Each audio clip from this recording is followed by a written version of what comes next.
Significant figures. Significant figures are used to describe the accuracy of any measurements. So अगर कोई भी हम measurement कर रहे हैं ब्यूरेट से, पिपेट से, या वेइंग बैलेंस कर रहे हैं वेट लेने के लिए, या कोई भी इंस्ट्रूमेंट है जिसका कोई एक रिजोल्यूशन है, वो रिजोल्यूशन कितने डिजिट तक है वो फाइंड आउट, वो इंडिकेट करने के लिए इस्तेमाल होता है सिग्निफिकेंट फिगर्स का। तो सिग्निफिकेंट फिगर्स जानने के लिए रूल्स है थोड़े, तो रूल्स जो है वो देख लेते हैं। कोई भी नॉन जीरो डिजिट है, कोई भी नॉन जीरो डिजिट, उसको आप सिग्निफिकेंट फिगर्स में काउंट जो है वो कर सकते हैं। मतलब एनी डिजिट बिटवीन 1 to 9 वो हम सिग्निफिकेंट फिगर्स में कैलकुलेट करेंगे। Suppose we have one number 1 2 3, तो उसमें सिग्निफिकेंट फिगर्स है 3। सपोज वी हैव 1 2 3 4, तो उसमें है 4। तो कोई भी नॉन जीरो डिजिट है वो सिग्निफिकेंट फिगर्स में हम कैलकुलेट करेंगे। दूसरा रूल याद रखना है, zero between two non zero digit, zero between two non zero digit. तो अगर मेरा कोई भी ज़ीरो जो है वो नॉन ज़ीरो डिजिट के बीच में आता है, जैसे कि 1 0 2 3, मतलब इसमें 4 सिग्निफिकेंट फिगर्स है। सपोज 1 0 2 3 4, तो ये जो ज़ीरो है वो भी सिग्निफिकेंट फिगर्स में कैलकुलेट करेंगे, मतलब इसमें 5 जो है वो सिग्निफिकेंट फिगर्स है। दूसरा रूल हम एक और चेक करते हैं, लीडिंग ज़ीरोस। लीडिंग ज़ीरो मतलब ज़ीरो अगर किसी में आगे है, तो सपोज 0 1 3, तो ये जो ज़ीरो है वो काउंट होगा नहीं, because I can write this as 13। और इसमें जो सिग्निफिकेंट फिगर्स है वो सिग्निफिकेंट फिगर्स है दो, सिर्फ दो सिग्निफिकेंट फिगर्स। क्यों? क्योंकि सपोज हम इसको साइंटिफिक नोटेशन में लिखते हैं 0 1 3, तो इसको मैं इस तरह से भी लिख सकता हूँ 1.3 इंटू 10⁻1, मतलब कि ये 1.3 इंटू 10⁻1 जो है उसमें ये 1.3, ये दो जो है वो सिग्निफिकेंट फिगर्स है। तो अगर आगे कोई भी ज़ीरो आता है तो हमें उसे काउंट करना नहीं है, पर डेसिमल प्लेस नहीं होना चाहिए, वो आगे के रूल में देख लेते हैं। Now trailing zeros. Trailing zero, अगर ज़ीरो कोई भी पीछे है तो उसे कैलकुलेट करना है कि नहीं करना है। तो ट्रेलिंग ज़ीरोस जो है 1 2 3 0 0, तो 1 2 3 0 0 ये क्या है, इसको हम एक साइंटिफिक नोटेशन में भी कन्वर्ट कर सकते हैं, मतलब 1.23 इंटू 10⁻4। तो यहाँ पर ये जो ज़ीरो है वो कैलकुलेट हम नहीं करेंगे, इसमें सिर्फ 3 ही सिग्निफिकेंट फिगर्स है, इसमें 3 ही सिग्निफिकेंट फिगर्स है। क्यों? क्योंकि 1.23 उसके ऊपर से हमें पता चल जाएगा 1.23, और साइंटिफिक नोटेशन में हमने इसको कन्वर्ट कर दिया 10⁻4 में। तो कोई भी जो ट्रेलिंग ज़ीरो है बाद में, यहाँ पर भी हम डेसिमल पॉइंट का इस्तेमाल नहीं कर रहे हैं, तो only trailing zeros and leading zeros, तो ये जो है हम वो कैलकुलेट नहीं करेंगे। बट अगर डेसिमल पॉइंट इंक्लूड होता है, डेसिमल पॉइंट, तो आगे वाला ज़ीरो या पीछे वाला ज़ीरो को हम कैलकुलेट करेंगे कि नहीं, डेसिमल पॉइंट जब आता है। तो कुछ एग्जांपल्स देख लेते हैं ताकि हमें पता चले कि डेसिमल पॉइंट आता है तो हमें कैसे कंसीडर करना है या नहीं करना है। Suppose I have one example 123.00, 123.00। तो ये पॉइंट के बाद जो दो डिजिट है वो उसकी जो मेज़रमेंट करने का जो भी कोई इंस्ट्रूमेंट है उसकी एक एक्यूरेसी लेवल बताता है, रिजोल्यूशन लेवल। तो ये ज़ीरो हमें कैलकुलेट करना है, इसमें सिग्निफिकेंट फिगर्स है 5 सिग्निफिकेंट फिगर्स आर देयर। तो जब भी पॉइंट के बाद अगर ज़ीरो आता है तो वो हमें कैलकुलेट करना है सिग्निफिकेंट फिगर्स में। सपोज एक और एग्जांपल लेते हैं 123.10, तो इसमें भी जो है वो 5 जो है सिग्निफिकेंट फिगर्स जो है वो हम काउंट करेंगे। अब सपोज ये ज़ीरो जो है वो डेसिमल पॉइंट के पहले आ जाता है, 1 2 3 0 0, 1 2 3 0 0, 0.00। अब आप जो है वो कितना सिग्निफिकेंट फिगर्स जो है हम कैलकुलेट करेंगे, तो इसको जो पॉइंट के बाद जो जीरो है वो हमें कैलकुलेट करना है, क्योंकि वो इंस्ट्रूमेंट का हमें एक एक्यूरेसी लेवल दिखाता है। और ये जो 1 2 3 है वो भी हमें कैलकुलेट करना है। तो इसको हम साइंटिफिक नोटेशन में अगर लिखने की बात करें तो हम ऐसे भी लिख सकते हैं 123.00 इंटू 10⁻²। 123.00 इंटू 10⁻²। तो अब ये देखो, ये पांचों के पांचों जो है वो सिग्निफिकेंट डिजिट है, तो इसमें भी 5 सिग्निफिकेंट फिगर्स प्रेजेंट है। तो पॉइंट के आगे वाले जीरो जो है वो हमने काउंट नहीं किए, पॉइंट के बाद वाले जो है वो हमने काउंट किए। सपोज एक दूसरा एग्जांपल ले लेते हैं इसके साथ ही, 123.00.0।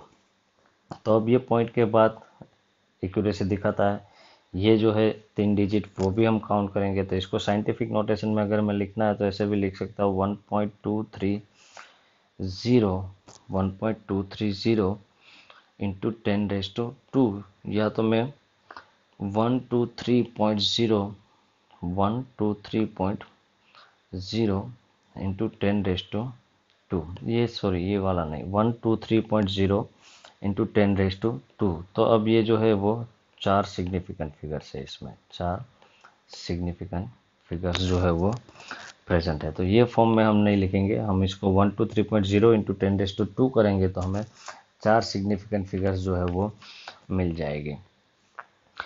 अगर सपोज हमें कभी कभार ऐसा भी पूछ लेते हैं क्वेश्चन कि 1 2 3 को एक नंबर दिया गया, 1 2 3 को आप उसको 4 या तो 5 सिग्निफिकेंट फिगर्स में रिप्रेजेंट करें। सिग्निफिकेंट फिगर्स में हमें लिखना है 4 में, तो 4 सिग्निफिकेंट फिगर्स में लिखना है तो हम क्या करेंगे 1 2 3.0। तो अब ये जो है वो 4 सिग्निफिकेंट फिगर्स हो गई।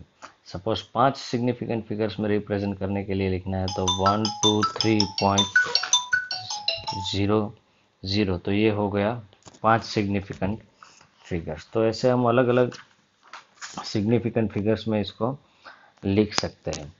कभी कभार आप देखेंगे तो क्वेश्चन में पूछा जा सकता है कि ऐसे टाइप के स्ट्रक्चर्स में आपको सिग्निफिकेंट फिगर्स जो है वो फाइंड आउट करना है। तो जहाँ पर बार लिखा होता है वो है आपका लास्ट काउंट करने वाला जीरो, मतलब कि यहाँ तक आपको सिग्निफिकेंट फिगर्स में काउंट करना है। तो ये जो है इसमें 4 सिग्निफिकेंट फिगर्स प्रेजेंट है। कभी कभार ये जो बार दिया गया है वो नीचे भी दिया जा सकता है।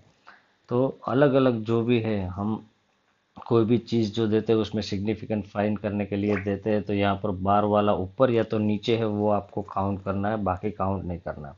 सपोज थोड़े और एग्जांपल देख लेते हैं। सपोज 0.123, अब पॉइंट के आगे वाला ज़ीरो, डेसिमल पॉइंट के आगे वाला ज़ीरो, वो भी हमें काउंट करना नहीं है। इसमें भी सिर्फ 3 सिग्निफिकेंट फिगर्स जो है वो प्रेजेंट है। सपोज 0.0123 ऐसा हमारे पास है, तो इसमें भी 3 सिग्निफिकेंट फिगर प्रेजेंट है। बट अगर 0.01230, अब ये decimal point after non zero digit के बाद जो जीरो है वो हमें काउंट करना है। तो इसमें जो है वो सिग्निफिकेंट फिगर्स है 4।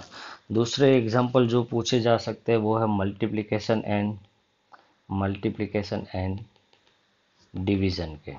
या तो मल्टीप्लिकेशन डिवीजन का एक कॉमन रूल है और दूसरा रूल जो है वो है एडिशन एंड सब्सट्रैक्शन का। तो इसमें क्या मल्टीप्लिकेशन और डिवीजन में ध्यान रखना है कि जो भी हमारा फाइनल आंसर है वो फाइनल आंसर में जो दो चीज़ का हम मल्टीप्लाई करते हैं, सपोज हमारे पास 2 डिजिट है 1.23 इंटू 1.230, ये 2 डिजिट है। तो फाइनल आंसर में जिसमें कम जो 2 डिजिट है उसमें या तो 3 डिजिट है या 4 का मल्टीप्लिकेशन बोला है, जितने का मल्टीप्लिकेशन बोला है उसमें सबसे कम जिसमें सिग्निफिकेंट फिगर है वो हमें लेना है। द लीस्ट सिग्निफिकेंट फिगर जो है वो आपका एक्यूरेसी लेवल रिप्रेजेंट करेगा। तो लीस्ट सिग्निफिकेंट फिगर्स उतना ही फाइनल आंसर में आना चाहिए। सपोज ये 1.23 इंटू 1.230 का हम मल्टीप्लिकेशन करते हैं और हमारे पास आंसर है सपोज 1.5129। तो अब ये जो डिजिट है इसमें 3 सिग्निफिकेंट फिगर है, इसमें 4 है। तो टोटल जो फाइनल आंसर रहेगा वो फाइनल आंसर में हमारी यहाँ पर 3 ही सिग्निफिकेंट फिगर रहेगी। यहाँ पर 3 सिग्निफिकेंट फिगर, मतलब इसका जो है हम फाइनल आंसर लिख सकते हैं 1.51। 5 ही लिख सकते हैं क्योंकि 1 के बाद जो है वो 2, तो अगर मैं इसका राउंडिंग ऑफ करूँगा तो भी वहाँ पर 1 आएगा। अगर ये 2 की जगह पे सपोज 5 या 5 से ग्रेटर देन और इक्वल टू 5 कोई भी है, तो हम इसका राउंडिंग ऑफ करके 1.51 का सपोज हो जाता 1.512, सॉरी 1.52। वैसे रूल एक आता है एडिशन एंड सब्सट्रैक्शन। तो एडिशन एंड सब्सट्रैक्शन का रूल क्या है, सपोज हमारे पास 2 डिजिट है 123.0 और दूसरा है मुझे ऐड करना है 0.123। तो इसमें रूल क्या रहेगा कि पॉइंट के बाद या तो डेसिमल पॉइंट के बाद जिसमें सबसे कम डिजिट है वो हमें लेना है, सबसे कम लोवेस्ट डेसिमल पॉइंट वो हमें इंडिकेट करना था। सपोज इसका आंसर आ रहा है 123.123, पर इसमें डेसिमल पॉइंट के बाद एक ही डिजिट है और यहाँ पर डेसिमल पॉइंट के बाद 3 डिजिट है। तो एडिशन और सब्सट्रैक्शन में क्या करना है कि डेसिमल पॉइंट के बाद जिसमें भी लोएस्ट डिजिट है वो हमें कंसिडर करना है। तो इसका आंसर क्या रहेगा 123.1 फाइनल आंसर। इसमें भी अगर राउंडिंग ऑफ करेंगे तो 123.1 ही रहेगा। बट सपोज अगर मेरे पास ऐसा एग्जांपल है 123.00 प्लस 0.567, तो इसका आंसर क्या रहा 123.567। अब यहाँ पर क्या है, पॉइंट के बाद 2 डिजिट, पॉइंट के बाद 3 डिजिट, तो डेसिमल पॉइंट के बाद मुझे 2 डिजिट लिखना है 5, 6 लिखूँ कि 7। तो यहाँ पर क्या है, इसके बाद का जो डिजिट है इट इज़ ग्रेटर देन 5। तो अब मुझे राउंडिंग ऑफ करके ये 5 6 जो है उसको मुझे करना है 123.57।